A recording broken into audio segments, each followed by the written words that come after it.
നമസ്കാരം. വെറുപ്പിന്റെ ഫാക്ടറിയിൽ നിന്ന് ഒരുപാട് കഷ്ടപ്പെട്ടാണ് സന്ദീപ് വാര്യരായിട്ട് ഇറങ്ങിയത്. വെറുപ്പിന്റെ ഫാക്ടറിയിൽ നിന്ന് സ്നേഹക്കടയിൽ എത്തിയെന്നൊക്കെയാണ് പുള്ളി സ്വയം പറയുന്നത്. പക്ഷേ ജനങ്ങൾക്ക് തോന്നിയത് ചാണകക്കുഴിയിൽ നിന്ന് നെപ്പോട്ടിസത്തിന്റെ ചുരുളിയിലേക്ക് ഇറങ്ങിയ പോലെ ആണെന്നാണ്. എന്തായാലും അവിടെ നിന്നിറങ്ങി കോൺഗ്രസിൽ കയറാൻ പോണതിന് മുന്നേ CPIയിലേക്ക് ഒരു കണ്ണ് അദ്ദേഹത്തിന് ഉണ്ടായിരുന്നു എന്നാണ് അഭ്യൂഹങ്ങൾ.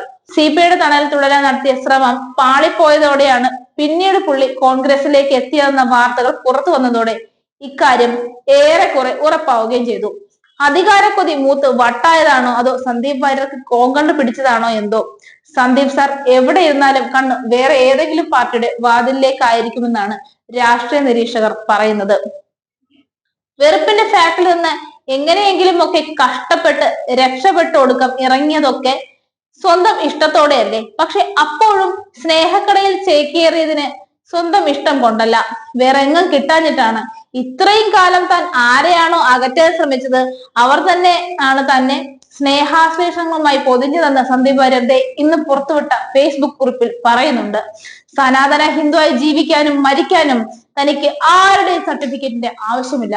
വെറുപ്പും വിദ്വേഷവും ജീവിതത്തിൽ പകർത്താത്ത ഒട്ടേറെ സനാതന ഹിന്ദുക്കൾ ഈ രാജ്യത്ത് ഇപ്പോഴും ഉണ്ടെന്നും അവരിൽ ഒരാളായി താൻ കഴിഞ്ഞോളാമെന്നും സന്ദീപ് ഫേസ്ബുക്കിൽ പറയുന്നു. എന്തായാലും ഉപതെരഞ്ഞെടുപ്പിനിടെ കോൺഗ്രസിലേക്ക് കയറും മുമ്പ് BJPയിലേക്ക് ഇറങ്ങിയ ശേഷം പുള്ളി CPIയിലേക്ക് ഒന്ന് എത്തി നോക്കി എന്നാണ് വാർത്തകൾ. ഇതോടെ സന്ദീപ് വാര്യർ CPI നേതൃത്വവുമായി ചർച്ച നടത്തിയത് കാര്യമൊക്കെ നാട്ടിലെല്ലാം പാട്ടായി. മണ്ണാർക്കാടാണ് പുള്ളി സീറ്റ് ചോദിച്ചതെന്നൊക്കെയാണ് വാർത്തകൾ. ആരും എടുക്കാതായതോടെ കൈകൊടുത്ത് സഹായിച്ചതാണ് കോൺഗ്രസ് ആകെ ചെയ്ത തെറ്റ്. കോൺഗ്രസിനാണെങ്കിൽ അതോടുകൂടി കണ്ടകശനിയും തുടങ്ങി. ആശയപരമായ മാറ്റം വരുത്താതെ പുള്ളിയെ നേരിട്ടെടുത്തതിൽ പാർട്ടിക്കുള്ളിൽ തലങ്ങും വിലങ്ങും വഴക്കായി. തങ്ങളുടെ കയ്യിലൊന്നും തരാനില്ലെന്ന് CPI കൈമലർത്തി. പാലക്കാട്ടെ മണ്ണാർക്കാട് നിയമസഭാ സീറ്റ് കച്ചവട ചരക്കാക്കാൻ താല്പര്യമില്ലെന്നും CPI സംസ്ഥാന സെക്രട്ടറി ബിനോയ് വിശ്വം പറഞ്ഞു. ഇതോടെയാണ് സന്ദീപ് വാര്യർ കോൺഗ്രസിൽ അഭയം തേടിയതെന്നും റിപ്പോർട്ടുകളിലുണ്ട്. കോൺഗ്രസ് നേതാവ് KV തോമസിന്റെ പാർട്ടി മാറ്റം സംബന്ധിച്ച് CPI മുൻ സംസ്ഥാന സെക്രട്ടറി കാനം രാജേന്ദ്രന്റെ മാധ്യമങ്ങളോട് കാണിച്ച അതേ നിലപാട് തന്നെയാണ് ഇക്കാര്യത്തിൽ ബിനോയ് വിശ്വവും കാണിച്ചിരിക്കുന്നത്.